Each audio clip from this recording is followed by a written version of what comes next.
$4 trillion, ये number आजकल हर जगह सुनाई दे रहा है। भारत ने हाल ही में ये बहुत बड़ा आर्थिक मुकाम हासिल किया है। लेकिन क्या ये बड़ा नंबर ही पूरी कहानी है या इसके पीछे कुछ और भी है? चलिए आज इसी $4 ट्रिलियन के सवाल की गहराई में उतरते हैं। और देखिए, ये कोई छोटा मोटा आंकड़ा नहीं है, सुनने में ही कितना बड़ा लगता है ना? भारत अब ऑफिशियली जापान को पीछे छोड़कर दुनिया की चौथी सबसे बड़ी इकोनॉमी बन गया है। अब हमसे आगे सिर्फ अमेरिका, चीन और जर्मनी जैसे देश हैं। वाकई ये एक जबरदस्त छलांग है। लेकिन जैसा कि यह सवाल पूछ रहा है, क्या बड़ा होना हमेशा बेहतर होने की गारंटी है? ये 4 ट्रिलियन का आंकड़ा सुनने में तो बहुत शानदार लगता है, पर हमें थोड़ा और खोदकर देखना होगा कि एक आम भारतीय के लिए असल में इसके मायने क्या हैं।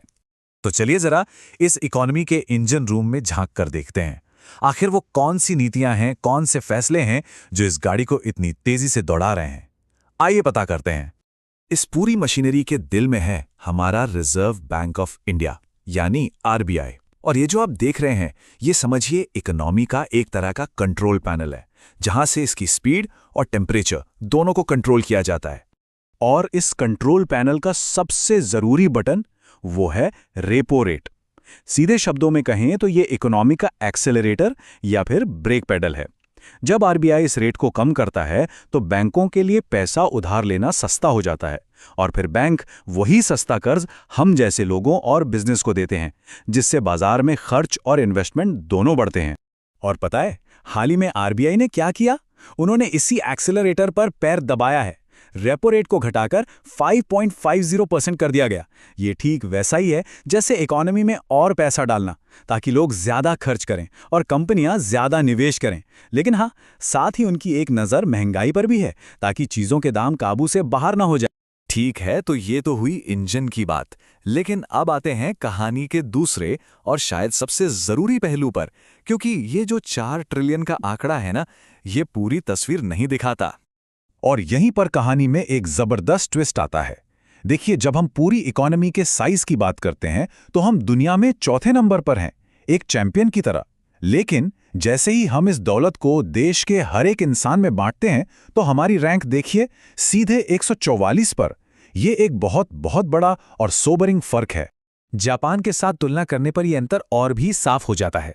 हमारी और उनकी टोटल इकोनॉमी का साइज लगभग बराबर हो सकता है, लेकिन एक आम इंसान के लिए जमीन आसमान का फर्क है।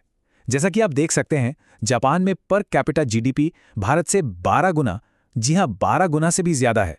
और ये सिर्फ पैसे की बात नहीं है, ये ह्यूमन डेवलपमेंट इंडेक्स बताता है कि इसका असर शिक्षा और स्वास्थ्य जैसी चीजों पर, मतलब क्वालिटी ऑफ लाइफ पर भी पड़ता है। तो असल सवाल ये है कि आंकड़ों का ये खेल लोगों की रोजमर्रा की जिंदगी पर कैसे असर डालता है। इसका एक बहुत बड़ा जवाब हमारी खाने की थाली में छिपा है। जरा इस चार्ट को देखिए। एक औसत भारतीय परिवार के लिए उनके खर्च का लगभग आधा हिस्सा, सोचिए आधा, सिर्फ खाने पीने पर चला जाता है। इसका सीधा मतलब यह है कि जब भी प्याज या टमाटर के दाम बढ़ते हैं तो ये सिर्फ अखबार की हेडलाइन नहीं होती, ये सीधा घर के बजट पर हमला होता है और दूसरी चीजों के लिए पैसे कम पड़ जाते हैं। तो सवाल उठता है कि सरकार इन चुनौतियों से निपटने और इस ग्रोथ का फायदा आम आदमी तक पहुंचाने के लिए क्या कर रही है। चलिए कुछ ऐसी ही योजनाओं पर नजर डालते हैं जिनका सीधा असर आम लोगों और छोटे कारोबारों पर पड़ता है। इनमें से एक बड़ी पहल है प्रधानमंत्री मुद्रा योजना। इसका आइडिया बहुत सिंपल है, छोटे छोटे कारोबारियों को बिना किसी गारंटी या सिक्योरिटी के लोन देना।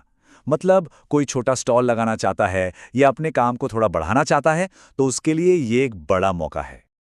लेकिन यहाँ एक पेंच है। डेटा हमें बताता है कि भले ही ज्यादातर लोन खाते महिलाओं के नाम पर हैं, लेकिन पैसे का बड़ा हिस्सा उन तक नहीं पहुँच रहा। ये एक बहुत जरूरी बात है जो दिखाती है कि महिला उद्यमियों को बराबरी का मौका पाने के लिए अब भी कितनी मेहनत करनी पड़ रही है। अच्छा, अब एक और मुद्दे पर आते हैं जो सीधे हमारी जेब पर असर डालता है, और ये कुछ ऐसा है जो हम सब ने महसूस किया होगा। कभी सोचा है कि आपका नया वाला फोन पुराने वाले से जल्दी क्यों खराब हो जाता है? इसे कहते हैं प्लैन्ड ऑब्सोलेसेंस। ये कंपनियों की एक चाल है जहां वे जानबूझकर ऐसे प्रोडक्ट बनाती हैं जो जल्दी खराब हो जाएं ताकि हम और खरीदें। लेकिन अब लोग इसके खिलाफ आवाज उठा रहे हैं। भारत में राइट टू रिपेयर यानी मरम्मत का अधिकार आंदोलन जोर पकड़ रहा है। इसका सीधा मतलब है कि जो चीज आपने खरीदी है उसे ठीक करवाने का अधिकार भी आपका होना चाहिए। ये सिर्फ पैसे बचाने के बारे में नहीं है, ये ई वेस्ट कम करने और एक कंज्यूमर के तौर पर अपनी ताकत को पहचानने के बारे में भी है। तो ये सब हमें भविष्य की तरफ ले जाता है। सवाल ये है कि भारत 2047 तक एक विकसित देश बनने का अपना लक्ष्य कैसे हासिल कर सकता है। तो आगे का रास्ता क्या है? एक्सपर्ट्स का मानना है कि कुछ बड़े बदलावों की जरूरत है। सोचकर देखिए, एक ऐसा भारत जहां नया बिजनेस शुरू करना चुटकियों का काम हो, जहां पुराने पड़ चुके लेबर कानून बदले जाएं और जहां टेक्नोलॉजी का इस्तेमाल करके लाल फीताशाही खत्म हो। असल में यही वो सुधार हैं जो ग्रोथ को सही मायने में पंख लगा सकते। और ये सब आत्मनिर्भर भारत के एक बड़े विजन का हिस्सा है।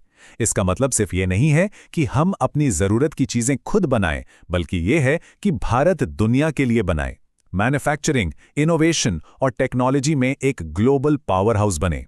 तो आखिर में हम घूम फिरकर उसी सवाल पर वापस आते हैं जिससे हमने ये पूरी चर्चा शुरू की थी। भारत 2047 तक $30 ट्रिलियन की एक विशाल इकोनॉमी बनने का सपना देख रहा है।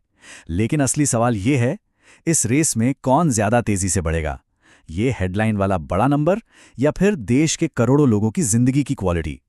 ये वाकई एक $4 ट्रिलियन का सवाल है जिस पर सोचना बहुत जरूरी है।